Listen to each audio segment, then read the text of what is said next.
আসসালামু আলাইকুম ভিউয়ার্স। এতগুলো মশলা নিয়ে হাজির হওয়ার একটাই কারণ, সেটা হচ্ছে এক মশলা দিয়ে বিভিন্ন ধরনের রান্না করা যাবে, যেটা বিরিয়ানি, তেহারি, কালো ভুনা, মুরগি ভুনা, গরুর মাংস ভুনা, বিভিন্ন যেসব ভুনা আছে আমরা মাংস জাতীয় সবকিছু করে নিতে পারবো।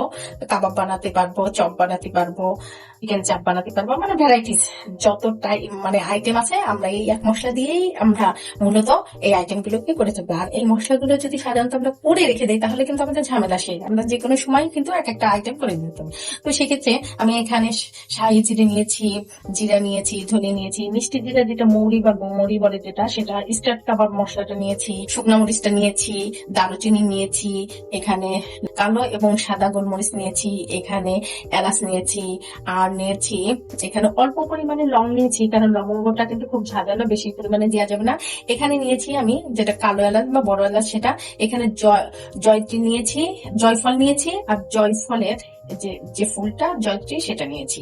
এখন আমি এই সমস্ত উপকরণগুলো দিয়ে সুন্দর একটা মশলা তৈরি করে নেবো। আর এই মশলাটা তৈরি করার আগে আমার এই সমস্ত উপকরণগুলো ভেজে নিতে হবে। তো আমরা চুলায় চলে যাই। চুলায় একটা প্যান নিয়েছি, প্যানের ভিতরে আমি তেজপাতাটাকে আগে দিয়ে দিলাম। এখন আস্তে আস্তে করে সবগুলো মশলাই দিয়ে দিচ্ছি। আমি মরিচটাকে দিয়ে দিচ্ছি। মরিচটা একটু ভাজা হলে পরে আমি বাকি মশলাগুলোকে ভেজে নেবো। আমি তেজপাতা গুলোকে তুলে দিচ্ছি, কারণ তেজপাতা গুলো অলরেডি কিন্তু একটা কালারটা চেঞ্জ হয়ে গেছে, বা মরিচের কালারটা চেঞ্জ হয়ে গেছে। এখন আমি সমস্ত মশলাগুলোকে একসঙ্গে দিয়ে দিচ্ছি, দিয়ে একদম মিডিয়াম তাপমাত্রায় আমি মশলাগুলোকে ভেজে নেবো। একদম হাই স্পিডে ভাজা যাবে না, তাহলে কিন্তু মশলাগুলো পুড়ে যাবে। আর যখন মশলাটা ভাজা ভাজা হয়ে যাবে তখন কিন্তু আমরা বুঝতেই পারবো যে আমাদের মশলাটা কালারটা একটু চেঞ্জ হয়ে গেছে আর মূলত ভাজা হয়ে গিয়েছে। এই পর্যায়ে আমি ছোট মশলাগুলোকে নামিয়ে বড় মশলাগুলোকে একটু আলাদা করে ভেজে নিবো, কারণ ছোট মশলাগুলো অলরেডি ভাজা হয়ে গেছে। আমি এই ক্ষেত্রে একটু জয়ফলটাকে একটু ছেঁচে নিয়েছি, কারণ জয়ফলটা একটু ছেঁচে নিলে কি হবে, একটু ভাঙা ভাঙা হবে, ভাজতে বেশ সুবিধা হবে।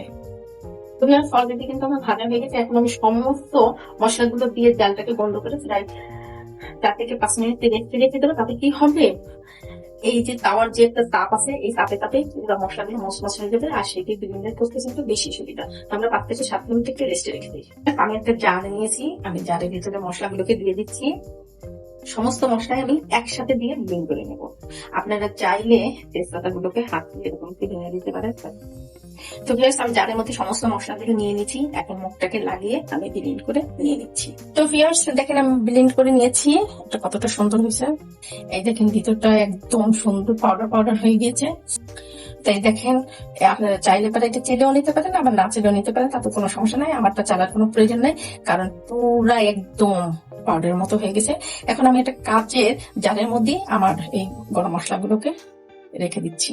আমি এরকম একটা চামচ দিয়ে বয়ামের মধ্যে ঢেলে নিচ্ছি। দেখেন কতটা পাউডার পেয়েছে, দেখতে কিন্তু খুবই সুন্দর লাগছে।